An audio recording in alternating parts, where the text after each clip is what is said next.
Sega Mega Drive. Got one? Now you can get Mega CD. Clunk, click, take a trip on 500 megabytes. Whoa! Time for some retro bollocks. It's that time again. Retro bollocks time. We're going to fire off quite quickly today. I got one of the very, very first games I ever bought for the Mega Drive as a kid. And I completely forgot about it. It's such a classic. Pit Fighter. Remember Pit Fighter? Fucking quality games, Pit Fighter. For me, it's probably one of the best little blurbs on the back of a game ever. Right, listen to this. Fighting for money. You'll have to face thugs like the Executioner, Heavy Metal and Chainman Eddie. With incredible graphics, digitalised from real fighters. You use every form of fighting, from martial arts and kickboxing to throwing bar stools. Remember, wrestling is for grannies. Pit Fighter is for real. It's so obvious that TJ is Van Damme, isn't it? Do you remember? Do you remember TJ? Guy in little red pants and that doing all Van Damme moves. It's obvious it's Van Damme. But yeah, I used to love this as a kid. And I had a blast on it earlier on. It took me back. It's like how if you get pushed in a crowd, they stab you and stuff. They come out with bottles and knives and stab you. But yeah, this was like quite a brutal game for a for a 7-year-old. But I loved it. Pit Fighter then, we're just going to kick off with Pit Fighter. Got that recently. I also been buying online and a retro, I went to the retro market, I saw this game and it was 77 quid and I managed to pick it up for 33 quid. Batman for the Mega Drive. This is becoming more and more expensive. Every time I look online at how much it keeps going up. I mean, only last year I looked at like 50 quid. And then like I said at the retro fair, the guy wanted 77 quid for it. But I got it for 33. This was another one, it was just one of those classic games that I played as a kid, but you'd never think it was going to be of value. But it obviously is. For some reason I'm not sure. Maybe it's just still as cool a game as it was when we were kids. There's so many Batman games, but I just prefer the oldies. I mean, they're all worth a lot of money. I sort of regret it, but years ago I had Batman and Robin on the SNES, and I bought it from a car boot for 4 quid, which at the time were quite funny, because then I looked on eBay, and this was years ago, and it were worth 50 quid then, and now it's in the hundreds as Batman and Robin for the SNES.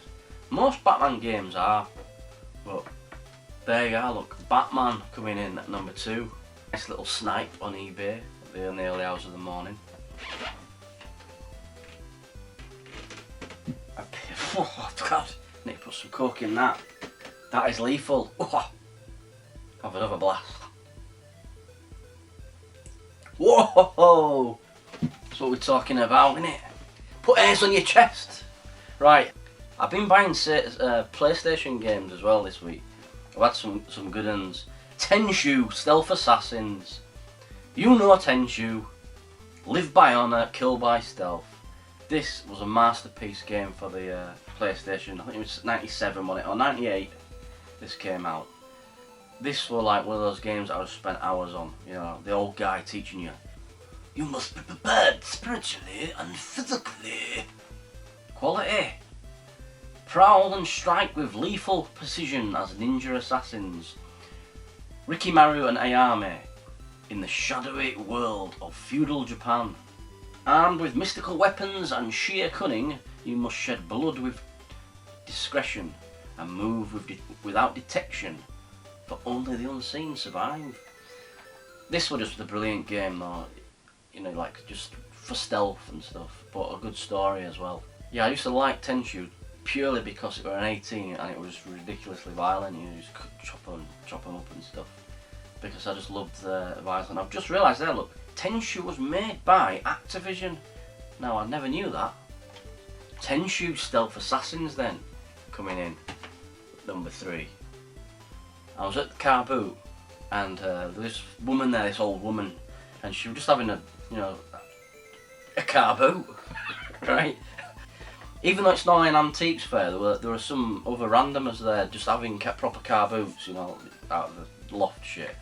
And there was this old woman there selling off her son's stuff, or obviously it looked like, and I just looked in the box and saw these 3 games. I said, how much do you want for your games? She said, oh, it's £2 each. So I paid her £6 and made a swift exit. You know, got as far away from the crime scene as possible. And I got some beauties. Look, I got Final Fantasy 6.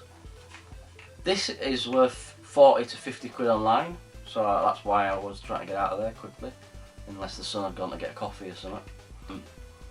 But yeah, I thought I want to grow my Final Fantasy collection, but they are so expensive, so that's why I nearly messed my pants when she said £2. So that one came in then, and then Final Fantasy 8, fully boxed, 3 discs and instructions. I just can't believe that. Same as that one, fully boxed.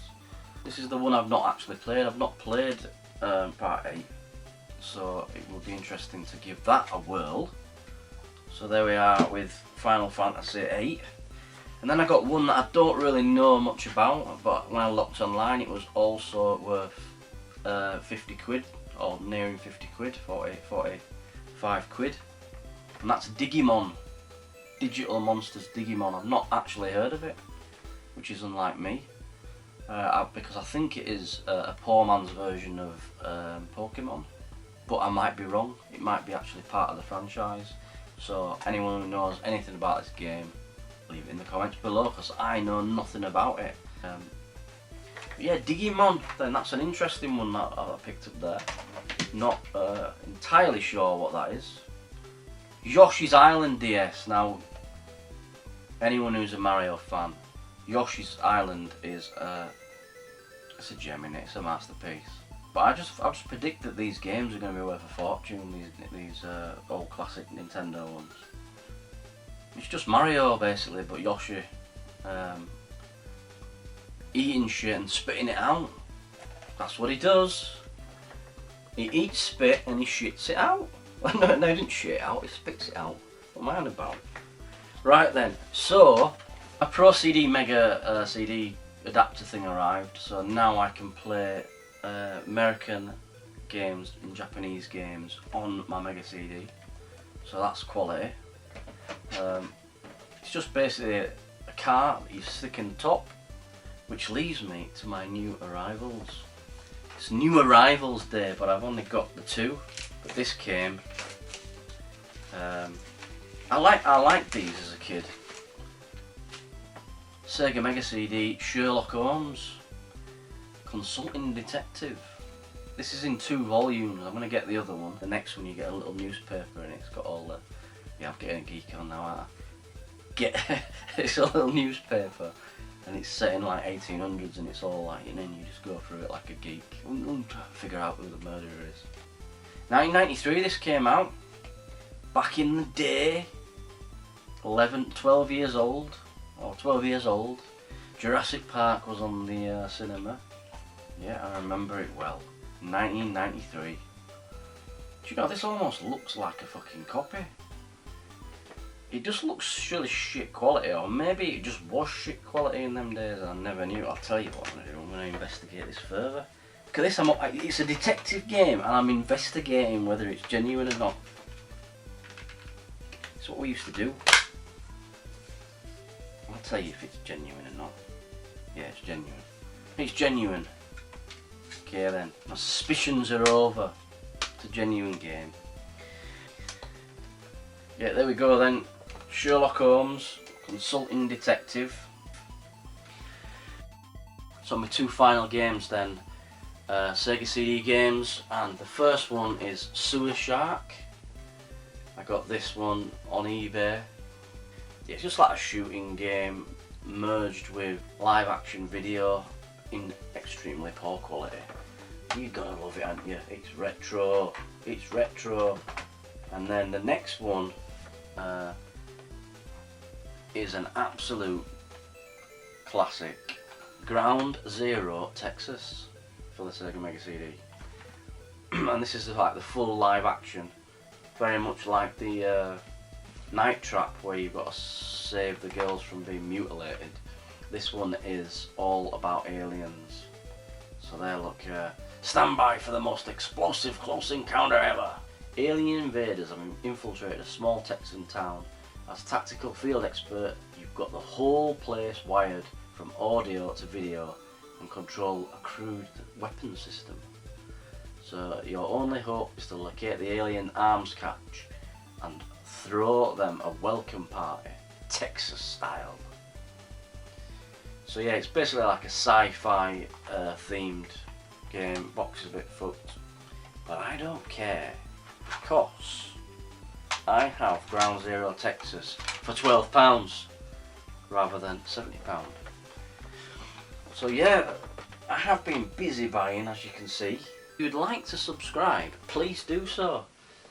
If you want, I'd love to get 75 followers. Imagine if I hit 100. I have to get my eyes out. I have to get my bollocks out for that, wouldn't I?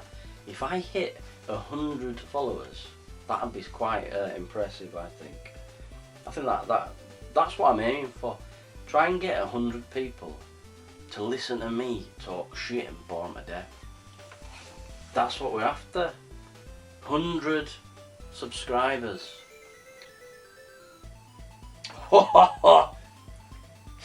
Needs a bit of coke, does that? Needs a bit of coke.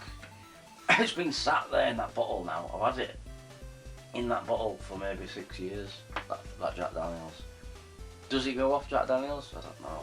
It's very, very strong though. That's it. That's the end of the Retro Bollocks. Thanks for stopping by.